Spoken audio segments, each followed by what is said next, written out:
Nikwambie. Nikagua vile zako. Ona tututea. Wakakate.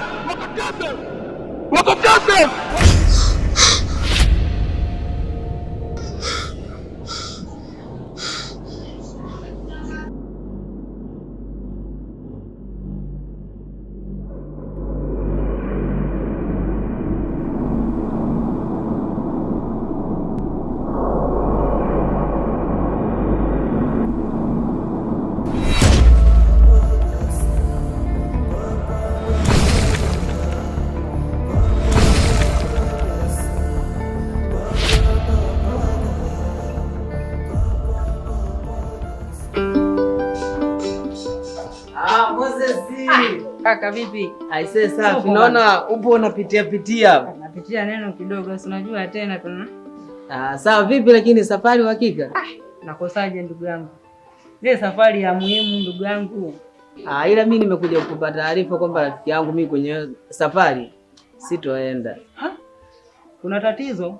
Hamna tatizo, ile nimefikiria kwamba tukifika kule kila mtu anakuwa na demu wake, wamekaa au wanapiga story au wanapiga picha au wanakula. Alafu ukiangalia mimi sina demu, hata nikifika kule mimi nitakuwa mnyonge. Sasa ndugu yangu, hata maandiko yanasema mtegemee mwanadamu amelaaniwa.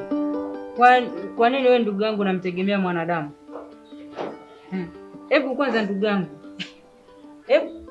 yaani wewe kwa haraka huko msituni unaenda kwa ajili ya mwanadamu au kwa ajili ya kutalii? Maana huko msituni kuna vitu vingi vya kujifunza. Kwanza ukihadithiwa story, so usipende kuhadithiwa, ujione mwenyewe kwa macho. Kwa hiyo sio kweli ndugu yangu ukatishwa tamana mwanadamu mwenzio. Kwa hiyo saa Moses, unapotaka kuniambia na wewe uendi bila demu nini? Sasa ndugu yangu, mimi kikubwa zaidi naenda kutalii na kuangalia vitu vingine, najifunza zaidi. Sio kujifunza tu neno, na baadhi ya vitu naenda kujifunza msituni. Tambua sisi tumekulia mjini. Siku zote tuko chuo, tukitoka chuo nyumbani kama hivi.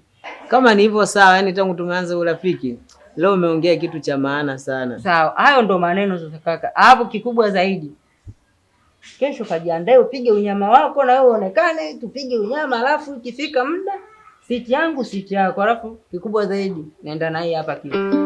Kwa tunapitia maneno yenyewe na madeni zao, sisi tuko kama ni hivyo tutaenda pamoja, ila tuwe pamoja. Yaani kama ni kwenye gari, mimi hapa, wewe hapa. Yaani hata tukifika kule kwamba tuwe pamoja ili nisiwe mpweke. Yaani kama ni story tunapiga story, hata wale wakiwa wanaendelea na madeni zao, sisi tunakuwa tupo wawili.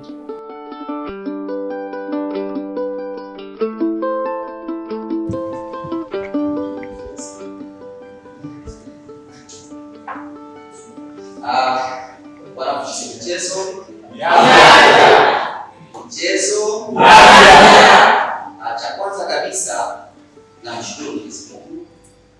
Ile safari ambayo tulikuwa tunisubiria kwa hamu leo imefika. Tunashukuru tumepata ridhaa kutoka kwa uongozi, kutoka kwa mwalimu wetu mkuu, na imani mwalimu msaidizi atawasilisha kwa sababu kulikuwa na dharura leo.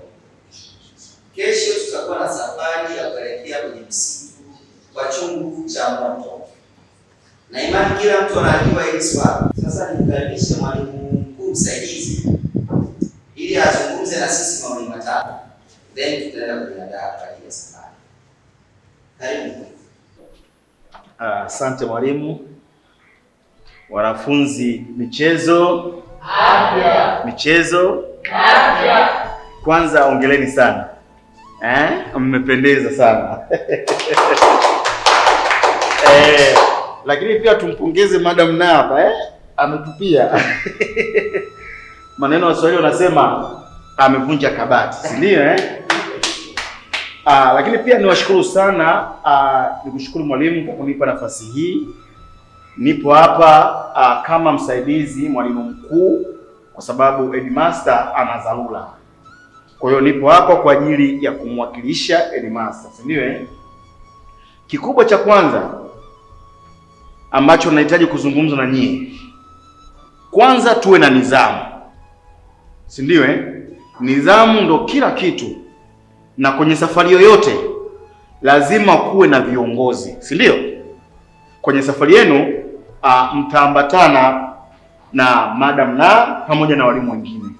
Mimi nisikitike tu ya kwamba sitokuwepo kwenye hiyo safari kwa sababu ya dharura, na nipo hapa ofisini kwa ajili ya kusimamia mambo ya ofisini, lakini pia baraka zangu zipo pamoja naye. Niwaombe wanafunzi, naomba tufate kile ambacho tunakwenda kukifata. Tufate misingi yote ya shule, tufate misingi yote kile ambacho tunaelekezwa na viongozi wetu, si ndio? Wengi wetu hapa tunatamani kuangalia chungu ambacho kinawaka moto miaka 600 pamoja na kujifunza vitu vya kale. Kwa hiyo niwakumbushe tuwe na nidhamu na tuwe watulivu kwenye hiyo safari yetu. Niwashukuru sana wanafunzi. Nimkaribisha hapa Madam Na kwa ajili ya kuzungumza. Asanteni sana.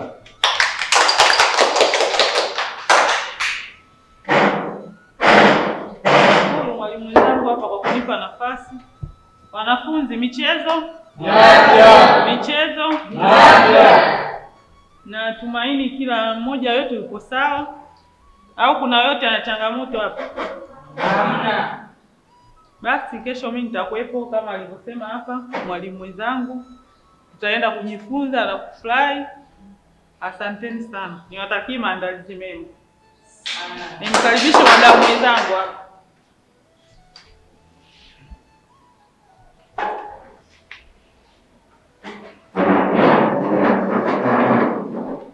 Wanafunzi, michezo? Michezo? Mimi sina mingi sana ya kuongea. Kubwa tu nilikuwa najazia. Twendeni salama, turudi salama. Kesho na mimi nipo. Kwa wale wadada, kwa atapata na dharura tofauti yoyote, naomba anione mimi hapa.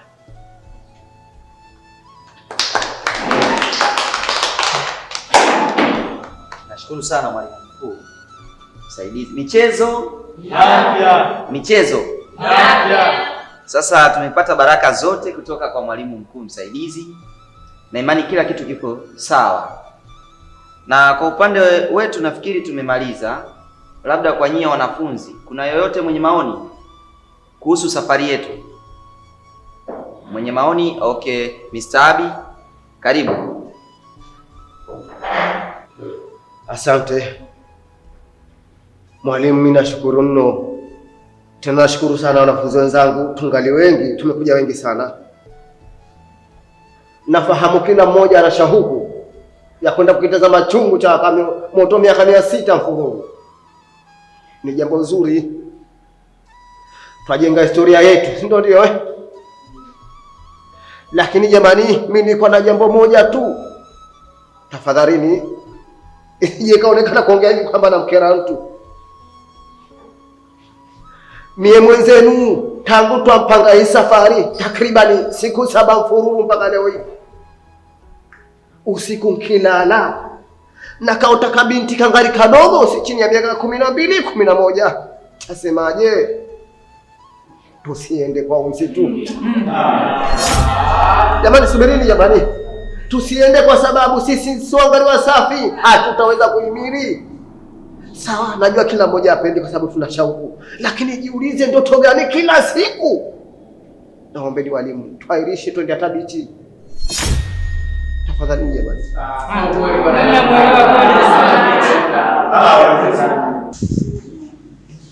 Lakini ni mawazo yangu, hayawezi kuuzwa. Lakini mstari aliusia swala ya ndoto anakuletea tengeneza wapi serious mstari. Sawa, siwezi nikapinga kwa sababu sijajua labda na nini ambacho katikati, lakini ametoa maoni. Yeyote labda ambaye anaweza kusupport haya maoni ya mstari, kubadilisha location, tukatembelee sehemu nyingine. Sasa umeongea kitu gani sasa leo? Nikajua tu umeongea kitu cha maana. Wanafunzi, hebu mwalimu pumzika. Michezo? Hapo awali nilizungumza kitu kimoja.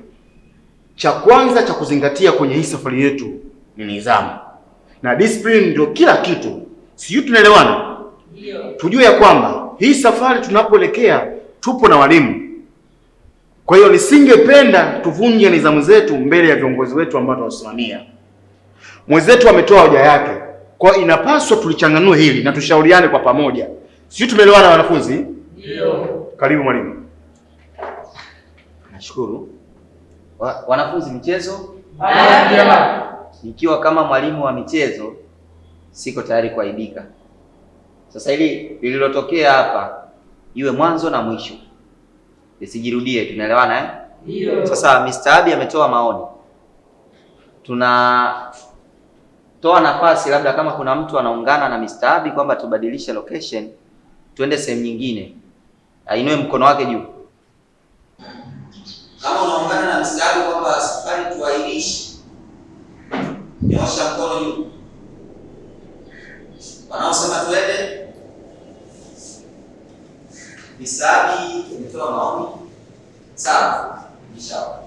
Umetoa maoni Mr. Abi, lakini wanasema wewe ni wao. Mimi nafikiri Mr. Abi ni masuala ya ndoto. Na hebu jaribu kujicontrol Mr. Abi. Unajua wewe ni mwanafunzi ambaye ni mahiri sana, unafanya vizuri.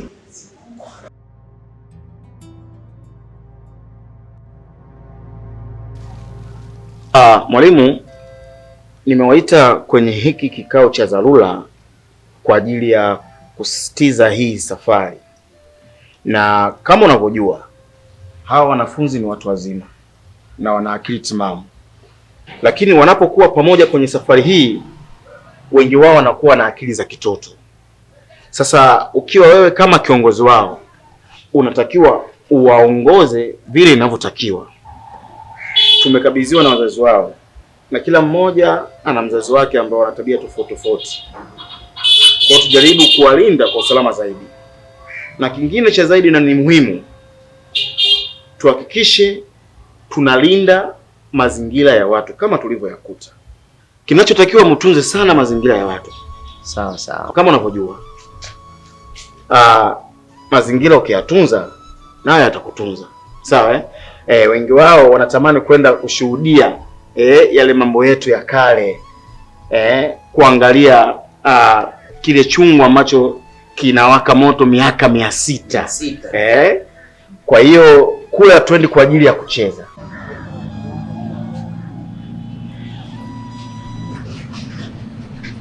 Hivi nyie mmemsikia yule mbuzi yule alichokuwa anakiongea yule Abi? Eti tusiende kwenye safari, anaota hivi habari za ndoto anatuletea sisi mpaka wanachuu. Ajui sisi kama ni watu wasomi. Sikilizeni niwaambie kitu kimoja. Hakuna siku Abi kasimama akaongea kitu chochote cha maana. Ndio maana mimi nasemaje, yule Abi anataka arudi kwamba yeye aonekane mwana falsafa. Na kama tutafanikisha kwenda salama na kurudi salama, basi chuo chetu tutakipa umaarufu mkubwa sana. Kwa hiyo mimi niwatakie kila laheri, muende salama na mrudi salama. Cha kwanza kabisa mimi nikushukuru sana na nikutoe hofu tu mkuu kwamba mimi binafsi nimejipanga katika hili swala.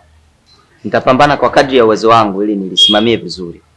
Kwa hiyo nilikuwa nakuomba usiwe na wasiwasi kabisa. Nitawasimamia vizuri vijana, na uzuri kiongozi wao yupo, nimekuja naye. Kwa naamini kwenye hili swala atalisimamia vizuri. Sasa sikilizeni niwaambie, mimi niweje isiweje, la mimi safari nitaenda. Nishamaliza. Wewe mwenzako mimi na nguo yenyewe ndio ishanunua za safari. Tangu mwalimu alianza kugusia ile swala, kwenda kuangalia maana nilio tena miporomoko ya maji. Kwanza Abi. Maana Bi Yusufuna aliyotaka ndoto vile mimi nimekuja kutokea vile vile. Kwa hiyo tukijaribu kwanza kumsikiliza, alafu ikawa baadaye alafu ilete madhara. Wewe tena mlokole, kumekucha. Unahubiri injili hapa kwenye safari. Wewe na Abi wako huko. Umeelewa Hapa sisi tupo kwenye kikao cha safari. Kama upo hapa, naomba akili yako iwe hapa. Kama upo naomba nenda kwa Abi kaungane naye. Umeelewa Na mkuu umemsikia. Kwa hiyo kaa vizuri na wenzio, waambie kwamba tukienda huko wasifanye masiara. Umesikia bana? Nimeelewa. Mimi ni kuahidi tu mwalimu, tutafanya kama ulivyotuambia. Naamini tutaenda na tutarudi salama. Sawa. Tuondoka. Wewe Bimdashi, tunaondoka? Tuko pamoja. Kama una nguo sema ni kwa azime. Ninazo nguo 3, nguo azime moja tu ya safari. Tuondoke tukajiandae. Safari ndio yeye chai. Sote na sawa umebadilika. Kusikia hivyo, na wewe ukiwa kama kiongozi wao wanafunzi unatakiwa uelimishe zaidi. Sawa Nafikiri hapa tumefikia pazuri. Sawa, ondoa shaka hata mkuu na imani hili swala nalijua. Vani. Kuna mwanafunzi mmoja nahisi alikuwa hajakamilisha michango. Hebu ukisharudi kule nafikiri ufanye mawasiliano naye hakikisha amemaliza ile. Tuondoke tukajiandae. Safari ndio yeye chai. Sote na sawa umebadilika. Umekubali kama tunaweza kuondoka wote? Wewe alikuwa pango ya maji kuona maji. Umekubali kama tunaweza kuondoka wote? Wewe alikuwa pango ya maji kuona maji.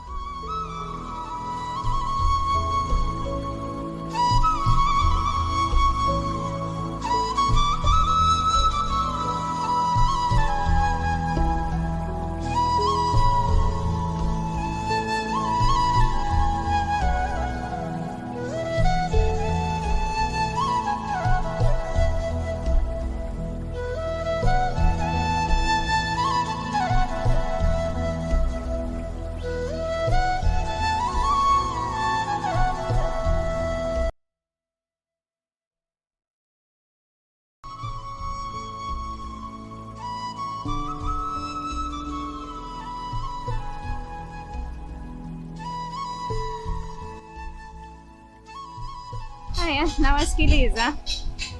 Samahani lakini kwa kukusumbua. Tunajua tofauti zenu, ila tunaomba mzimalize. Mweza kuwa na furaha, kashamaliza michango kila kitu. Lakini anasema aende safari kwa sababu yako. Sasa yeye anakosaje furaha kwa sababu yangu? Mimi na yeye tushamalizana kitambo sana. Mimi nishamwacha kitambo, yeye aendelee na mahusiano yake na Amina, sawa? Mimi mwenyewe nishamaliza kulipa kila kitu. Kwa kila mtu ataenda kivyake. Sana na useme hivyo. Msamee mwenzako. Kwani haja kwambia yuko na Amina? Hapana, yuko na Amina. Mimi najua. Mimi makosa sina. Makosa una na mimi nimekuona. Sawa umeniona, ila hilo swala aliko kuniwalisia. Unajua kwa sana nakupenda sana tunanifanyia wewe. Hapana. Ukweli ni hivi. Amina mimi lazima visivyo. Nilipomgea ile siku anarejesha ndo vile umekukuta umeona. Ila haimaanishi kwamba mimi tulikuwa tupo katika mahusiano. Haiko hivyo. Umemfikiria vibaya tu mwenzako. Hivi unajua nilikupenda sana. Yaani nilikupenda mno, yaani umeniumiza sana. Yaani umeniumiza. Sasa hivi sina hata mudi nawe kabisa sina. Hapana. Mimi siwezi kufanya hivyo. Tambua hapa chooni pote wewe tu ndo nakupenda. Naanzaje kufanya hivyo? Nitakuelewa vipi wakati mimi nimekuona? Nimekuona mimi.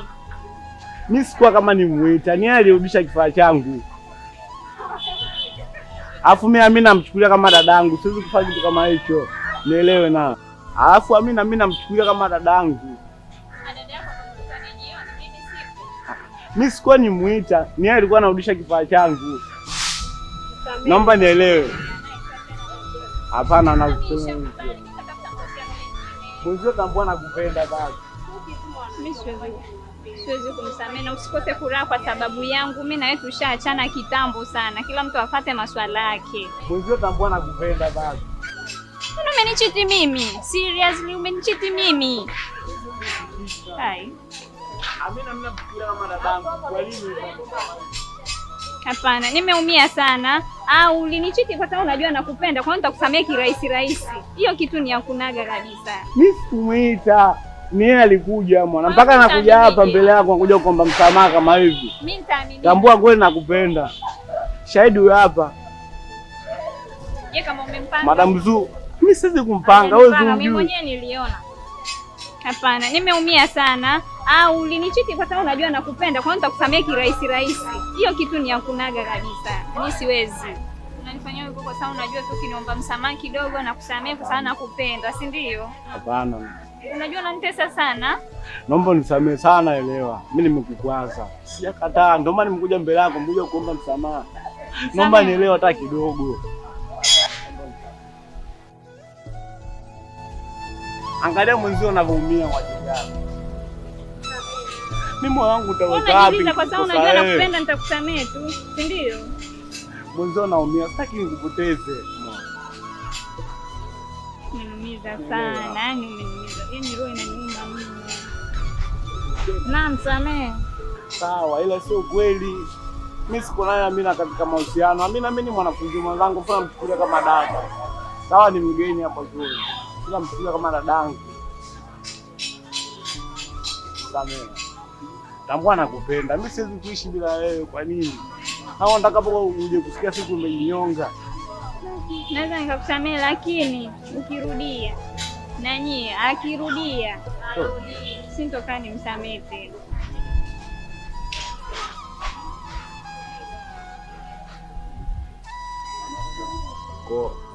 Nitakuwa tuko wote, ndio. Na uniletee zawadi. Sawa. Sisi tunawaacha jamani. Haya, asanteni. Ushajiandaa.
Asante, karibuni sana. Naomba kila mmoja atulie, akae sehemu yake, tupate maelekezo na mahali tulipo hapa. Tupigeni makofi kwanza. Asante. Kwa majina anaitwa Tamim. Mimi ni mwongozaji wa watalii na wageni ambao wanafika katika ile eneo letu. Kijiji chetu cha Mwangonga ni kijiji cha kimkakati, ni kijiji kati ya vijiji vikubwa sana ambavyo vinajulikana kutokana na historia na mambo ambayo yanapatikana katika hili eneo. Niwape tu pongezi kwa nyinyi kuwahi, maana mmekuwa wazungu kweli. Leo niko na wasomi wa chuo kikuu. Jipigeni makofi. Asante. Baada ya hapo, napenda tu kuwapa historia fupi kwa nini ile eneo. Hapa ndani kwetu kuna vitu vingi vinafanyika. Hapa ndani kwetu kuna ufugaji wa nyuki, pia tunatunza mazingira. Kama unavyoona, eneo letu ni moja kati ya eneo ambalo linahifadhiwa na serikali kwa ajili ya kutunza mazingira, kwa ajili ya ekolojia ya binadamu na wanyama na viumbe hai. Maana hata miti nao ni viumbe nini? Hai. Shamba mzuri. Kwa hiyo special tumekaa huko ndani wanatunza mazingira, kuna vyanzo vya maji, kuna miti, lakini pia tuna ufugaji wa nyuki. Ila kuna kitu cha kipekee sana ambacho tuko nacho hapa ndani kwetu na ambacho kinatofautisha na sehemu zingine zote za uhifadhi. Hapa maarufu sana kunapaita chungu cha maajabu. Ndani ya hili eneo kuna chungu kinachopatikana kinawaka miaka 600. Umeona vizuri? Yaani hiyo ni karne ya 13 huko. Umeelewa vizuri? Sasa hivi tuko karne ya 21. Kwa hiyo actually hilo jambo limeendelea kuwepo na lipo. Kama mmesikia katika historia ya Ujerumani, nao na kitu kama hiki, wana moto wamewasha tangu vita vya pili vya dunia. Umeelewa vizuri? Lakini si Tanzania na hicho tangu tumeanza kupata uhuru, kabla uhuru na ndani ya uhuru tumekuwa nacho. Kama mmesikia Mwalimu Nyerere, baba wa taifa, alitokea kusini huko katika harakati za kutafuta uhuru. Sawa vizuri. Moja ya maajabu ambayo ameyapata kutokea kusini, na ili eneo letu nalo lipo. Sawa vizuri, usikia huko sio magari alisimama, sio kuaje, sio akawaona wa Makonde. Kwa wakati anarudi sasa kuelekea Dar es Salaam, wa Makonde mpo? Kwa wakati anarudi kutokea huko Mtwara kusini na pwani ya kusini pia, alipokuwa anarudi sasa Dar es Salaam, ndio akapitia hapa katika mojawapo ya umeona vizuri kuja kuoneshwa hilo. Nadhani hapo kuna mizimu kwa akaja akaomba, nafikiri nao ni chachu kati ya moja ya kutafuta nini uhuru wetu sisi Watanganyika na Watanzania wa sasa. Tupigeni makofi jamani. Asante. Kwa hiyo tukifika huko ndo nitawaelezea vizuri kwa nini moto uliwaka na uliwashwa ujao mzuri na kwa nini mpaka leo hauzimi. Ni moja kati ya maajabu ambayo wanatakiwa kufikia kwenye historia zenu mmesoma, lakini mimi nitaenda kuambia kitu kingine cha ziada. Mara nyingi sana ukifika hata Misri unaambiwa Firauni unaambiwa kwamba amepigwa laana, lakini kina Misri wenyewe wasemaje maneno kama haya. Sawa? Kwa hiyo kama kuna yote mwenye swali karibu kaka. Kwa kweli mimi nilikuwa nasikia story kwamba kuna msitu, lakini nilivyoingia humu kwa kweli mpendeza sana. Ninapongera sana kwa kweli. Ni jambo zuri mno. Asante jamani. Sawa, mimi nashukuru kaka. Unaitwa jina lako? Mimi naitwa Abi. Lazima ukiwa unaongea ujitambulishe na mimi niweze kukamata kumbukumbu zangu ili niseme kuna mtu alikuwa amekuja akauliza swali fulani. Nashukuru kwa pongezi yako Mr. Abi kwa kutupongeza. Ni kweli hapa ndani pazuri. Nione tu kama hapo unavyoona kuna huo madifu haya. Umeona vile sehemu ambazo watu waga wanakaa mpaka usiku, wanafurahi, wanaburudika. Kwa hata nyinyi pia mtafurahi na mtaburudika kama mtaendelea kuwepo. Kikubwa kuna makosa wanasema common mistake, yale makosa ambayo ni yapo kila siku ambayo sehemu yoyote inakuwa ni sheria. Mfano hapo lugha chafu hazihitajiki humo ndani. Sababu zile hanasa, matumizi ya vileo vilivyokuwa vipo zaidi ya hivyo, ushama mzuri, na hanasa zingine za mfano kujamiana, ushama mzuri, humo ndani ya kufanyaje hakuhitajiki. Lakini pia ugomvi itakuwa ni mbaya sana kama nyinyi mtaleta hiyo hali ya nini ya ugomvi, kwa sababu tangu tumeanzisha mpaka leo hakujawahi kutokea ugomvi ndani ya ile eneo. Usiku kama mtaendelea kuwepo, kuna mabweni ya kulala mule ndani, yanalipiwa hela ndogo tu, gharama zake ni nafuu, zinaendana na nyinyi wa Tanzania, sababu tuna bei ya Tanzania na tuna bei ya watu wa nje, wageni wa nje. Kwa hiyo tukipigana makofi, mimi nafikiri itakuwa ni nzuri. Karibuni sana walimu. Asante sana. Asante sana. Nashukuru sana. Naweza nikaongoza sasa tukaendelea mbele. Tunaelekea hivi? Twendeni jamani. Sawa. Twendeni wadada wawe mbele, wakaka wawe nyuma. Jamani twendeni.